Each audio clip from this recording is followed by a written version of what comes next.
Hi friends. I have an activity that I wanted to do with you. And it's something that I used to do when I was a kid. When I was like 10, 11, 12, around that age, then I was really interested in computer fonts. And computer fonts, if you don't know, are the different styles that you can print the words to look in, or you can type the words to look in. Some fonts might be really bold letters, some might be kind of curly letters, and I was interested in all the different kinds of ones that there were and what they all looked like, and I was interested in trying to practice writing with my handwriting like those fonts. And then today, when I was thinking about what video I could make, I was thinking about that activity that I used to do, and how practicing writing different fonts can make your brain think more about the way that you're forming the letters that you're writing. And it can make your handwriting better even in your regular handwriting. I wouldn't expect that people would use a font that their handwriting would be as good as a font all the time when they're writing, because a computer obviously types things much more neatly than you can write with your hand. But I think that testing out different ways of writing can help you decide what you want your handwriting to look like. Like, for example, I learned how to make A's. There's like two ways of doing a lowercase a. One of them is more like a circle with a tail, and then one of them is more like a little bit like the number 2, with like kind of a curl on top of it. And that's kind of the A that you see typed a lot or in books or things like that. And when I was about 11 or 10 years old, then I decided I just wanted to start writing my A's that way, and I still do, even now as an adult.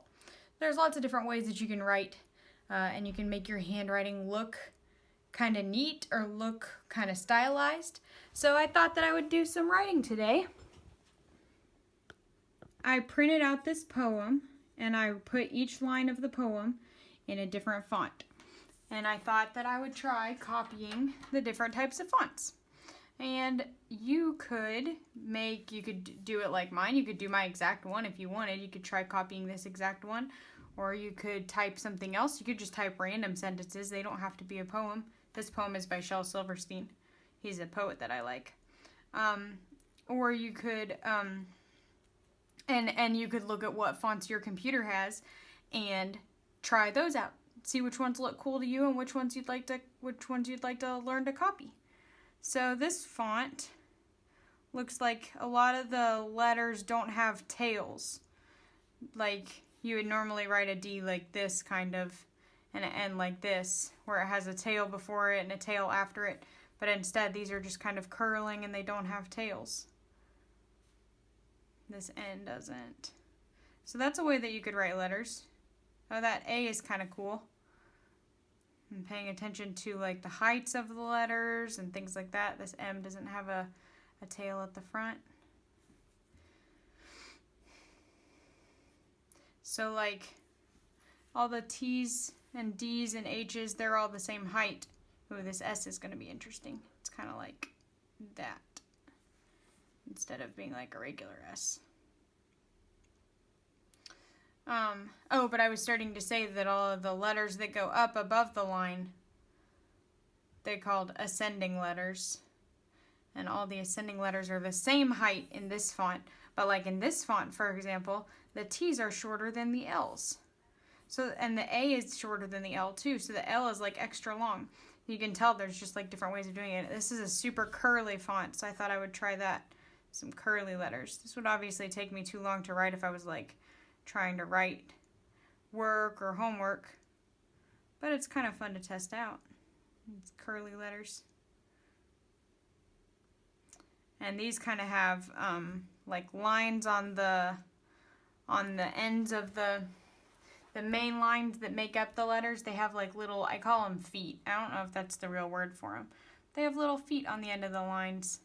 And I think the real word for them is serif, because it's called a serif font when it has like instead of being like an A like this, then it's like this.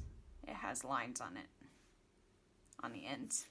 I think that's what it's called. It's been a while since I've read about this stuff, but it's all very interesting to me. Oh, this has this kind of A, like I was saying. I know it has an extra curl here too, but it's also It's also like, instead of just being this part of an A, it also has this curl on top of it. This is kind of cool looking. It makes my handwriting look real curly. And if you wanted to try out writing different fonts, you could obviously decide like, this one looks too complicated for me. I want to do some simpler ones. There's all kinds of fonts in the world. They aren't all this complicated. I decided I wanted to try a challenge. I'm going to run out of room though. There's a face that none can.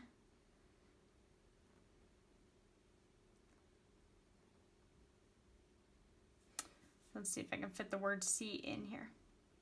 Sometimes when you get to the end of a line and you're out of room, that can be tricky. There's a face that none can see. All right, this one has some bold lines in it, so I think I'm gonna start out by drawing it like that, and then I'll just kind of fill it in so I don't use up all the ink in my pen. Kind of like bubble letters. Ooh, these T's are interesting. I'll go ahead and color these ones in and then think about the T. So it has like a slant for the T, kind of like that. And then the cross goes through it. It's like on a diagonal line. This would obviously take a long time if I was going to write a lot like this, but it gives me some cool ideas about, I could put like a curl at the end of my T's if I wanted to. I could do my A's a couple of different ways. This gives me a few ideas. This is a really wide E with a couple of lines. A little less. Have you ever heard of Shel Silverstein? He writes good poems. This S is kind of confusing. I don't know that I did that very well, but that looks pretty good. I'll do a big curl, and then connect them like this. You can also use like special fonts or special handwriting for special occasions, like when you're making a card for somebody or when you're making a poster or decorating something. So like even if you get really good at copying fonts, that still wouldn't mean that you would have to use it all the time for everything that you ever write, because like obviously when you write your homework and stuff in class, then there's kind of a time limit, and obviously this takes me a lot longer to write than it would take if I was just writing in my regular handwriting. But I could use it for special occasions when there's not a time limit or when I want to make something really decorative. Ooh, this Y has a curl at the end of it. That's another way that people can write different handwriting. They could do a Y with a curl or a Y without a curl. I'm going to write some down here that I thought of, because I know that this won't take me the whole entire line. So I thought of, you could do an A like this or like this. You can do a T like this or like this.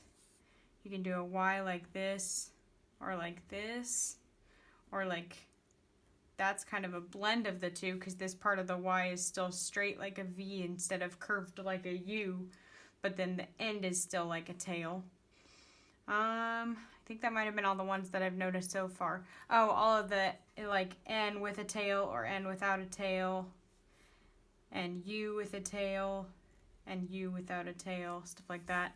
Okay, I'm gonna go back to this. So I noticed that these L's are really tall, and then the T's are shorter, and they're also curved, like that was, like I was noticing.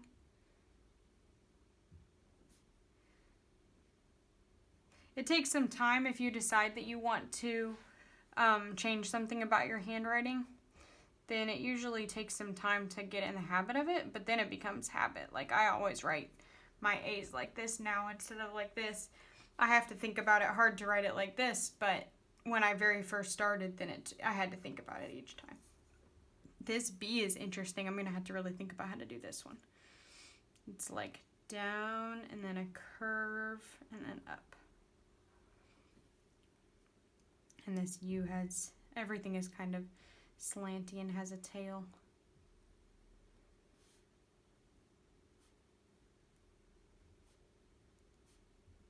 I'm almost done.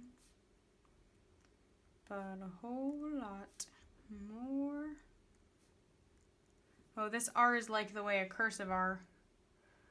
I don't know how to write in cursive very well anymore, but they taught me it in school when I was little.